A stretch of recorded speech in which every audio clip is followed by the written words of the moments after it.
Good morning, ladies and gentlemen. All of us are aware of the negativity that is on Dalal Strait because of this increasing conflict in West Asia. Crude oil prices are at 8-month highs. Gold and silver are shooting through the roof, and a lot of equity assets, especially those having exposure to the Mid East or West Asia, are getting pummeled, in particular Indigo, in particular L&T. What do these crises that is unfolding and getting worse by the day mean for Indian equity markets, for Dalal Strait, for bulls, for bears, for our future in terms of compounding gains? We are now joined by Ms. Devina Mehra, founder of First Global and a very well-known face and investor on global markets, joining us to discuss this threadbare. Namaste Devina ji. Not the right sentiment on Dalal Strait at this point of time. Of course, you've navigated many such events in the past 3 decades. What is the crystal ball telling you? नमस्कार. Crystal ball तो शायद किसी के पास नहीं होती है, पर as a somebody who's looked at data and facts on such. हमारे पास आप है. Sorry. मैंने कहा हमारे पास आप है तो हम उन्हीं को क्रिस्टल बॉल मान लेते. So looking at data for a long time. So first of all, let me just come to this conflict for a little bit. So I'm not sure what the US was hoping to achieve by starting this conflict, because they said that fine, we'll kill the some of the key leadership, but from all accounts it appears that Iran was very well prepared for that. In fact, not just one backup, they have 4 levels of backup for every key position. So if somebody is not around, that who takes over, etc., etc. And then I think President Trump said that we'll do this, and then the people should rise up and change the regime. But this is not going to happen because the guards with the guns are still there. They killed tens of thousands of protesters just a few weeks back. They are still there, and I don't know how many of your viewers are aware that Iran is a very big country. It is more than half the size of India in terms of area. And it is very well protected, you can say, geographically, because it has mountain ranges and deserts surrounding it. So there's nobody who can, do a land army operation and do anything there. So, I don't know what the purpose was. On the other hand, I think Iran is playing it very strategically, very tactically, in that they are hitting where it hurts, which is not necessarily, taking down big assets, but by hitting at very visible civilian targets, they are changing the risk perception, the safe haven image of that region, which means all the countries in the region will be after the US to end it soon. And we are seeing some of that. The UAE Foreign Ministry in their statement said that we do not want to become a theater for escalation of conflicts, which have really nothing to do with us. I mean, more or less in those words. So that's one thing. So I don't know how long it will continue. But having said that, if you look at all geopolitical conflicts, and we did this exercise actually when the Russia-Ukraine build-up was happening in 2022, we looked back more than 50 years at all big geopolitical events, the 2 Gulf Wars, Afghanistan, US bombing Libya, and 9/11, all of those. And what we found was that the markets forget about it very quickly. And the other part was that usually conflicts don't end very quickly, even when adversaries are very mismatched. I mean, who can be more mismatched than US and Vietnam in the 1960s? But even that conflict did not end quickly. But if you're looking at a very narrow lens of markets, of countries which are not directly involved in the conflict, that really, the impact on the stock markets is very temporary. 6 months later, 1 year later, the markets forget about it entirely. I mean, I remember the headline 6 months after the Russia-Ukraine war started that, the markets have forgotten that the war is still on. And I said it on the day. So that's what I think. I think that, any temporary falls are really buying opportunities, broadly speaking. Because I, anyway, am of the opinion that whatever is your equity allocation, it should not be 100% of your portfolio. You should be invested in that. You should remain invested. Not necessarily the same stocks, but overall equities, yes. So, okay, so two things are very clear from your conversation. Either the markets will rise over this hump, or they will absorb this and move on. And number two, whatever your equity allocation is, maintain that. You may want to shift within equities. So this is what I am able to gauge, and a lot of data, ladies and gentlemen, is in your screen, which Devina's research team has come up with. The impact of war immediately and the post-impact move on our most longest serving benchmark, which is the Sensex. Now, Devina ji, comes the most difficult part for a PMS fund manager such as you. How to churn within asset classes and what to do with fresh money. So, what is the state of play at First Global at this point of time? Okay, so you're talking about asset classes. So I'll tell you what we did about a month ago. We did the rebalance of our global portfolios and fund, and we obviously didn't know this kind of conflict was coming up. But just the trajectory of crude prices, it appeared to us that it was overdue for an upward move. So we actually reduced our US equity exposure a little more. We were already underweight, and we put it into commodities, which was crude and metals. So, it's not that we put 30% of the portfolio there, but I'm saying we did some reallocation towards that. And so crude is also, we did not speak about it in that first question answer, but the crude is the other question which most people have given the region where this conflict is happening. So let me also tell you that crude, this time, if you've seen even the temporary spike did not last very long. And the temporary spike can only be because of some supply constraints and the general sentiment that if the Straits of Hormuz are closed, or even if they are not closed, if you cannot find insurance for oil tankers to move through the straits, that causes a temporary disruption. But remember one thing, that nobody wants crude flows to stop. And this I'm talking as a general statement, not just in this conflict. So in whichever country which has crude, old ruler, new ruler, invader, whoever comes there, they want the oil to flow. They are there for the oil. They want control of that resource. So that's the last resource they will try to harm, because that's where the cash cow is. ISIS takes over Iraq or parts of Iraq. It still wants the oil fields to continue because that's where the money is going to come from. So nobody ever stops oil. All these Middle East conflicts or West Asia conflicts, you see a sentiment reaction in crude. But actually, if you look at crude supplies, they don't really ever get disrupted, even in the medium term, let alone the long term. So that, just keep that context in mind. But as I said, it was due for an up move, and we were already positioned for that. So that was something which we did in our multi-asset portfolios. Equities in India, we are in the middle of a rebalance. So we're still looking at things. We have been overweight things like pharma, healthcare, or auto components, a little bit of FMCG. I don't see any, serious issues in any of those categories. We were not there in aviation, which is like directly hit and all that. So I don't think we are changing anything just as a knee jerk to this particular conflict. But as I said, we are in the middle of a rebalance, and we don't treat new money and old money in different ways. So whatever is our model portfolio, everybody gets the same thing. Okay, so one more interesting observation. Obviously, it's right there in front of us, but invisible to many, visible only to smart folks like Devina, that oil will continue to be pumped. That's the heartbeat of the Middle East economy as also the world.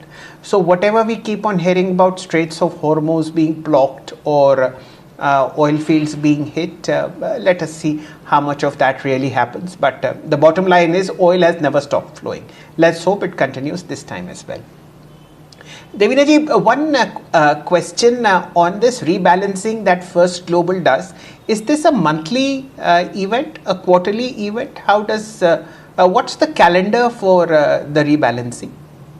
The big rebalance is every quarter. So that's the which is when we say we do it from base zero. That means we assume we have cash today and where are the best places to be invested, rather than start from our portfolio and see that whether we want to make changes. And the reason we do that is something very, very ingrained in the human brain, something called an endowment bias, which is that anything you own, even if it is a simple thing as a coffee cup, you will value more highly when you own it rather than when you don't own it. As I say, the only reason a hold rating exists in the securities research universe is endowment bias.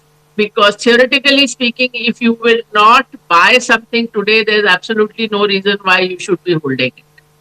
It is really the same decision. Continuing to hold something is the same as buying it. So if you're not going to buy any stock at today's price, please do not hold it, which is why I say always go to the up to the last page of your DP statements. All the things you don't want to look at, I say that they are like your exes, that you don't want to remember that you ever loved them. So you look at them and see whether you would want to hold it or not hold it. Be objective about it. थोड़ा जी को कड़ा करिए और निकल जाइए. जो चीज आज के भाव पे आप नहीं खरीदेंगे, please do not hold it. You know, that is my recommendation, and that's the way we try to do it. So that's why we look at what will we buy. I mean, if we had cash today, and that's where we start from, not from our portfolio. Of course, I mean, in actual terms, between one quarter to the next, 85-90% of the stocks will remain the same. But this is a discipline. I mean, we might make changes during the quarter, of course, but the big rebalances are every quarter. जी, देवीना जी, अक्सर ये देखा गया है कि जैसे आप एक बहुत ही सोफिस्टिकेटेड निवेशक हैं, हेज फंड्स भी बहुत मेहनत करते हैं, स्टैटिस्टिकली दुनिया भर के सॉफ्टवेयर डेवलप करते हैं, लेकिन एक बात घूम फिर के ये आ रही है कि सोने और चांदी की दमक और चमक जहां हल्की सी धूमिल होती हैं, वहीं पर ख़रीदारी वापस आ जाती है किसी भी कारण. तो अब ये हम इस समस्या से कैसे जूझें? आप और हम क्योंकि इक्विटीज़ में निवेश करते हैं अरसे से, ये बात हमें समझ में नहीं आती कि हर चीज़ 100% आपका गोल्ड सिल्वर होना चाहिए, लेकिन हमारी नानी और दादी को ये बात बहुत अच्छी तरीके से समझ में आती थी.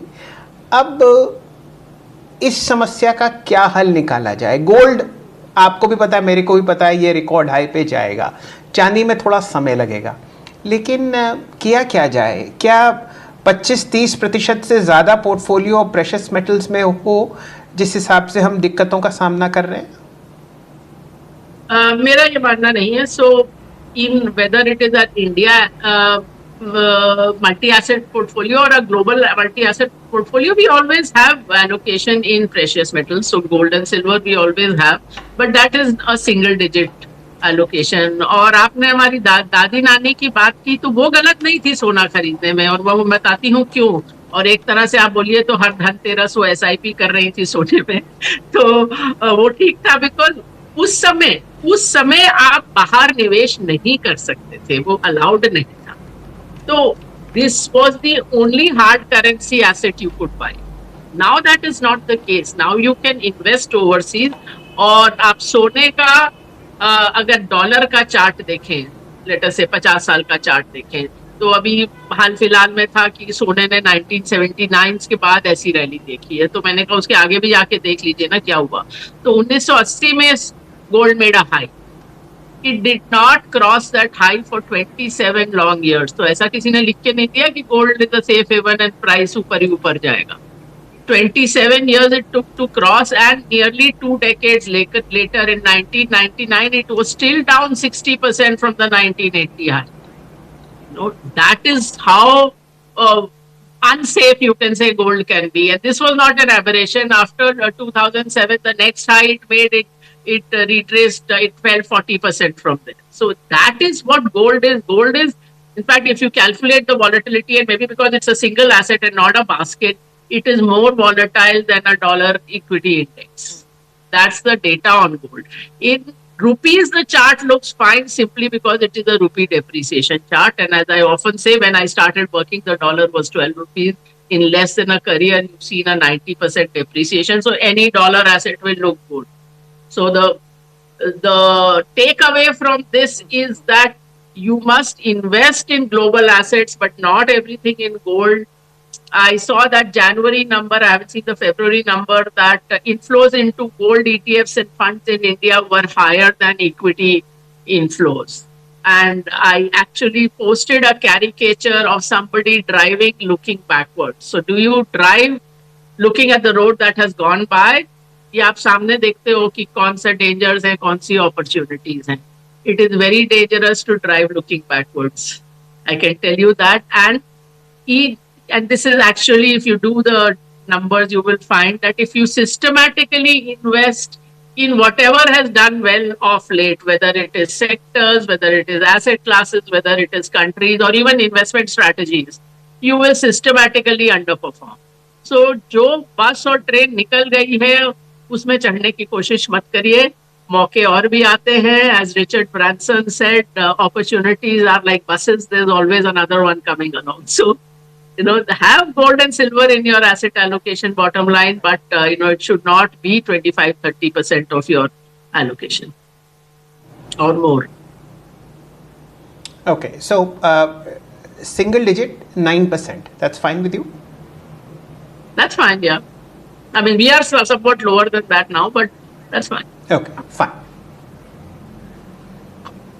Okay, so it's 9% for silver and 9 for gold, or 9 No, combined? I'm saying together.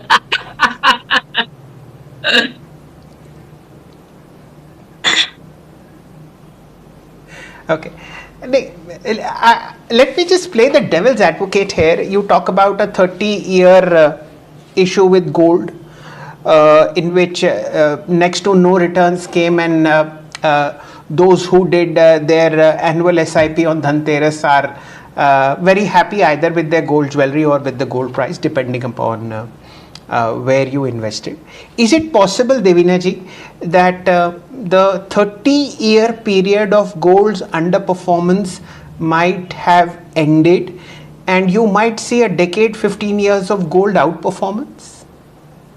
So see, I told you that from 1980 to 2007, it took 27 years to come back. It made a high 2 years later and then again fell 40% from there. So gold is a volatile asset. That's the whole point. I mean, do you have the stomach to live through a 40% or 60% fall? And why should you? I mean, now there are avenues to invest in other hard currency assets. Fine. I was just trying to play the devil's advocate and trying to find out how deep your thought goes into it. Let's agree to disagree. We will discuss gold in some other setting. Okay, let me just complete this thought that, because this is a cause for me, because Yes. I think, Indians do not invest enough overseas. Most portfolios are still 90 to 100% in India. I mean, I have an investment product where you can invest across the globe and in all asset classes that starts at $10,000. Not so long ago, 7.5 lakh rupees tha, abhi 9 lakh plus ho gaya hai. But at least, to give you a sense of why you should invest globally, I mean, I told you that 12 rupees thing also, but also just last year, agar, you thought you want to send your children to Europe to study, in 1 year, that fees has gone up 20%. The rupee depreciated against the euro by 20% in a single year. I mean, the dollar rupee actually understates how much the rupee has depreciated, because the dollar itself has depreciated against most other currencies other than the rupee. जी, हमारी बदकिस्मती ऐसे रही है कि आप समझिए झगड़ा कहीं होता है और या तो हमारा बाजार गिरता है या हमारा रुपया गिरता है. बस क्या कीजिएगा, इस समस्या के साथ हम लोग पिछले 3 दशक से तो दलाल स्ट्रीट पे ही जूझ रहे हैं. लेकिन देखते इसलिए हैं आगे क्या आपको होता और जनक है। निवेश देवीना जी, करना चाहिए कुछ ना, राय आप इसीलिए आपको पीएसयू और जनक बैंक्स। निवेश करना चाहिए।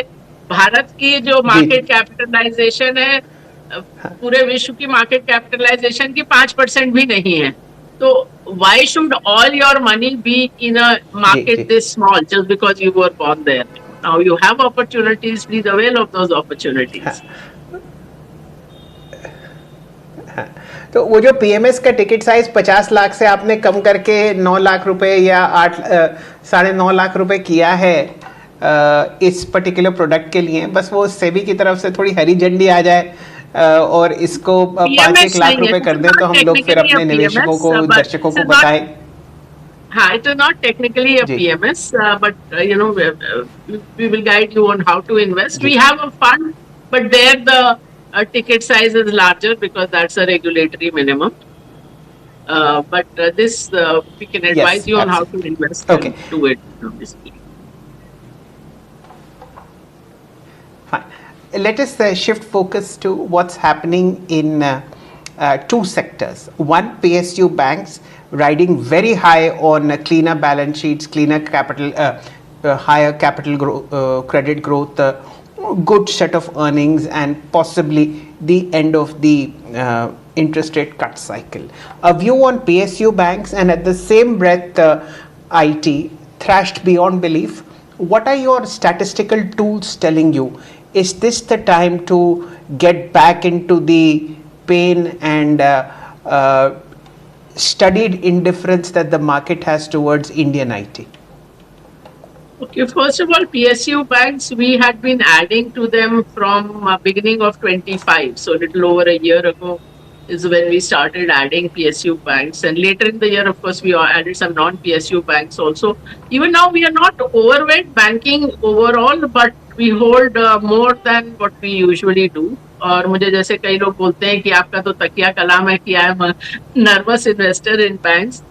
So every few months something happens that tells you why. I mean, recently it happened with IDFC, कुछ time पहले IndusInd Bank में था, because banking में the basic issue is that structurally, A, it's a leveraged business, B, negative surprises will always outnumber positive surprises. The scope for positive surprises in banking is very limited. No matter how well your customer does, आपको अपने principal और ब्याज के अलावा कुछ नहीं मिलने वाला है. तो the risk is always on the downside, and it is a very leveraged balance sheet. So whether the problem arises in credit or on the trade book, it hurts you. But as I said, right now we have more banks than probably we've had ever since 2022 is the last time we were market weight on banks, and we must be close to that now again.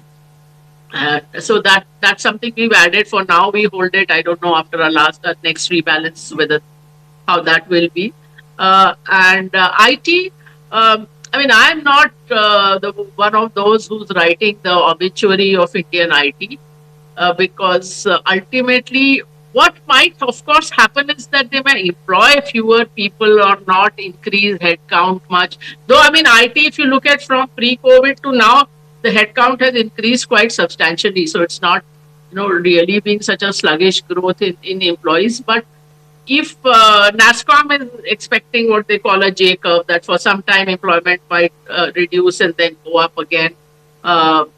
Because ultimately any new technology, any new technology comes, पहले यही हल्ला होता है कि सबकी नौकरी चली जाएगी, But when the dust settles, always employment is higher. If you look at banking itself, I don't know whether you are old enough to remember it, but in the 1980s when the banks were computerizing, बहुत सारे union और association का strikes हुए थे, because all the things that bankers were doing, writing ledgers by hand, making passbook, वो तो सब automate हो जाएगा. तो then what happens, bank, even check clearing, that was actually the first thing that was automated. So then what happens to all these bankers? But today the banking industry employs many more people than it did in the 1980s. So always you can see the first round job losses, you do not see how the jobs will increase. And as someone from technology was telling me, कि every time any company implements ERP, it ends up with more employees, not less. So, and that's been the long-term history. आप industrial revolution से देख लीजिए that right from when automation of spinning and weaving happened, every time the pie increases, the productivity increases, and employment increases. When motor cars came, a whole economy related to horses and other animals died down. But overall, it was a productivity enhancer. So I have no doubt that IT companies, if you look at them, so many times their obituaries have been written. Y2K tha, digitization hua, cloud आया, that this will be the end of IT services, but they've been able to pivot. I have a, problem with that, with the company, and now this is not a recent thing. For 20 years, I have been saying it, that it really upsets me that these were companies with huge cash on their balance sheet and access to trained manpower or human power, and they did not go up the value chain at all. They made no attempt to do that. They only pivoted within their very small defined area, which I think they will be able to do once again. But it is sad that they didn't do anything more. And the one time a CEO did try to go into AI and all that, he was thrown out for his efforts. So that's the way it is. But I don't think this is going to end very badly for IT services overall. And I saw this interview of McKinsey. Now, I have no faith in McKinsey in forward-looking statements, but they said they surveyed nearly 700 chief technology officers of the top companies around the world, and they all said that we are increasing tech spend by 6 to 8% in 2026. So I don't think, the pie is even shrinking as we speak, and you don't. I mean, no company is going to kind of hand over the keys to an AI company with no intermediary in the middle. So the intermediaries will always be required. But I mean, if employment slows down there, that's more of a concern to me on a macroeconomic basis. Because if you go 25 years, IT services and IT enabled services have been the big driver, both direct and indirect, of employment in India. Both the people they employed, and because of that, so many other industries, real estate, food delivery, security guard की नौकरी, driver की नौकरी, वो सब भी आ रहे थे. So if that slows down on a macro basis, I have little more of a concern.